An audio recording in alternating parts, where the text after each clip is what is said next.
மகாபாரதத்துல ரொம்ப அழகான ஒரு கதை எனக்கு ரொம்ப பிடிக்கும். கிருஷ்ணரும் பலராமரும் காட்டு வழியா பயணம் போயிட்டு இருந்தாங்களா. இரவு நேரம் வந்தோன்னா கிருஷ்ணரும் பலராமரும் பேசிக்கிட்டாங்களா, நீ கொஞ்சம் நேரம் தூங்கு, ரெஸ்ட் எடு, எந்திரிச்சிரு, அப்புறம் நான் கொஞ்ச நேரம் தூங்குறேன், நீ தூங்குறப்ப நான் காவல் இருப்பேன், நான் தூங்குறப்ப நீ காவல் இரு. ஓகே. கிருஷ்ணர் தூங்கி இருக்காரு, பலராமர் காவல் இருக்காரு. ஒரு அசுரன் திடீர்னு என்ன தைரியம் இருந்தா எங்க ஊர்ல நீங்க ஸ்டே பண்ணுவீங்களா, தங்குவீங்களா அந்த காட்டுல, உன்னெல்லாம் என்ன பண்ற பாரு அப்படின்னு சொன்னோன்னு அவ்வளவு பெரிய பலராமர் பயந்துட்டாராம்.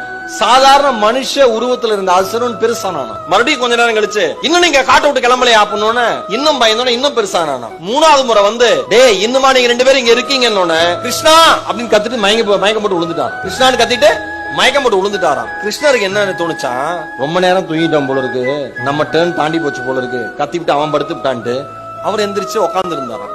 அதே அசுரன் பெருசா வந்தானா, எங்க ஏரியால உங்களுக்கு என்னடா வேலை அப்படின்னு கேட்டவன கிருஷ்ணர் அழட்டிக்காம சொன்னாராம், யாரு நீ, அவ்வளவுதான் சின்னதாயிட்டானோ. மறுபடியும் கொஞ்ச நேரம் கழிச்சு நீ என்ன போலையானோன்னு, நான் ஏன்டா போனோன்னு மறுபடியும் சின்னதாயிட்டானா. மறுபடியும் என்னையே மிரட்டுறியானோன்னு, நீ எல்லாம் எனக்கு ஒரு ஆளா அப்படின்னு ஒரு சின்ன பொம்மை மாதிரி ஆயிட்டானா. அவன் எடுத்து பாக்கெட்ல போட்டுக்கிட்டாராம். காலையில எந்திரிச்சு பலராமர்ட்ட சொன்னாராம், நைட் ஒருத்தன் கத்திக்கிட்டே இருந்தான் அப்படின்னு. யாரு அப்படின்னு பாக்கெட்ல இருந்து எடுத்து காமிச்சாராம், இவன் தான் அப்படின்னு. இந்த கதை நடந்தது நடக்கல உருவகம் எல்லாத்தையும் விட்டுருங்க, ஆனா விஷயத்தை நம்ம வாழ்க்கையோட பொருத்திக்கோங்க. நீங்கள் பயப்படுகிற பொழுது ஒன்றுமே இல்லாத சிறு புள்ளியாக இருக்கிற ஒரு பிரச்சனை விஸ்வரூபம் எடுத்து உங்களை பயமுறுத்தும். உங்களிடம் பயம் இல்லாத பொழுது விஸ்வரூபமாக இருக்கிற பிரச்சனை கூட உங்கள் கண்களுக்கு சிறு புள்ளியாக தெரியும். இவ்வளவுதான் வாழ்க்கை.